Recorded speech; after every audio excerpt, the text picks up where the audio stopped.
dalam kondisi siap atau tidak siap, memiliki bekal atau tidak memiliki bekal.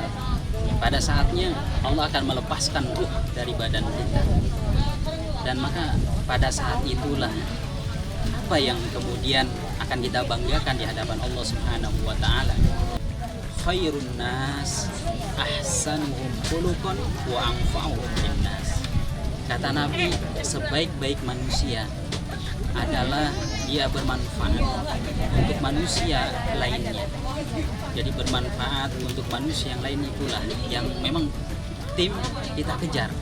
Bagaimana kemudian hidup yang sangat singkat ini bermakna, bermanfaat untuk sekitar kita. Jadikanlah sebuah fasilitas sarana adalah kitab Allah dan diyakini oleh umatnya Nabi Muhammad SAW, hudal linnas, petunjuk bagi manusia. Dan inilah ya kemudian yang menjadi motivasi kami ya, walaupun memang secara finansial ya tidak ada apa-apanya, tetapi kami mengejar pahala yang Allah siapkan kelak di yaumil qiyamah, yang ingin berjumpa dengan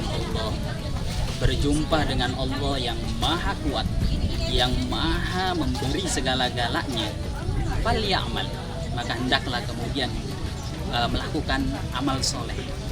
Dan kami yakin amal dalam bentuk amal soleh kan bermacam-macam, dan kami pilih amal soleh yang kami lakukan adalah bagaimana kemudian membuat fasilitas Al-Quran.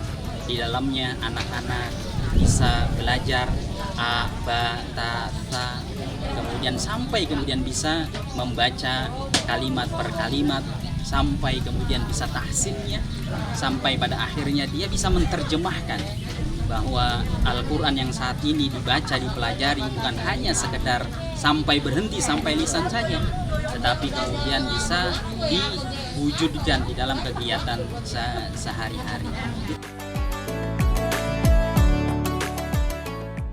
Tidak terbatas, tetapi memang kalau yang terlihat ya, saat ini di belakang juga ada beberapa asatid, kemudian juga teman-teman di beberapa wilayah juga ada ya, mereka memberikan motivasi berupa pemikiran ya, berupa ide dan sebagainya. Ya kalau secara struktur sih sekitar ada 20-an ya, ada 20-an. Dukungan keluarga, memang keluarga senang dengan Al-Quran. Ketika anak atau suaminya konsen di dalam dunia Al-Quran, mereka senang. Bahkan keluh kesah dan sebagainya tidak jadi persoalan. Tantangan ekonomi tidak menjadi persoalan, karena menghadirkan sebuah jawaban yang akan dijawab oleh Allah Subhanahu wa taala, bahwa kelak ketika kita bisa menghadirkan penghafal Al-Quran, bukan hanya orang tua yang akan disemat sebuah mahkota di hadapan miliaran atau bahkan triliunan umat, tetapi orang yang memberikan kontribusi terkait dengan sarana dan prasarananya. Kan bahasa Arabnya adalah al-ajr, ya, pahala. Nah, pahala itu sesuatu yang abstrak, tidak bisa dijangkau, apalagi kemudian bisa dilihat. Nah, maka kami atau saya memaknainya, pahala itu adalah sebuah keberkahan. Dan begitu juga keberkahan itu tidak bisa dilihat, tetapi bisa dirasakan. Menganggap pahala ini sesuatu yang penting, tetapi ada yang paling penting selain pahala, yaitu adalah rahmat dan ridho Allah Subhanahu wa taala. Karena kata Nabi SAW, umat tidak masuk surga gara-gara kemudian dia melaksanakan sholat, dia melaksanakan puasa, kemudian menunaikan zakat atau bahkan ibadah haji, tetapi mereka masuk surga itu karena mereka mendapatkan rahmat dan ridho dari Allah Subhanahu wa taala.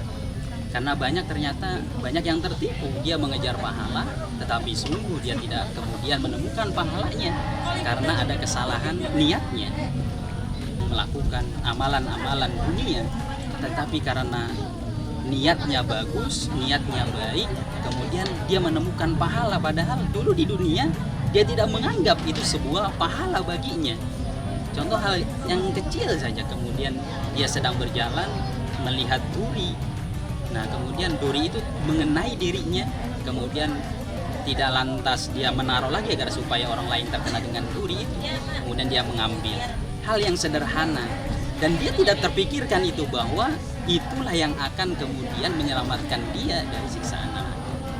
Nah, mungkin itu. Jadi pahala itu adalah sesuatu yang kita dambakan, yang kita impikan, tetapi di atas pahala itu adalah adanya rahmat dan ridho Allah Subhanahu wa taala.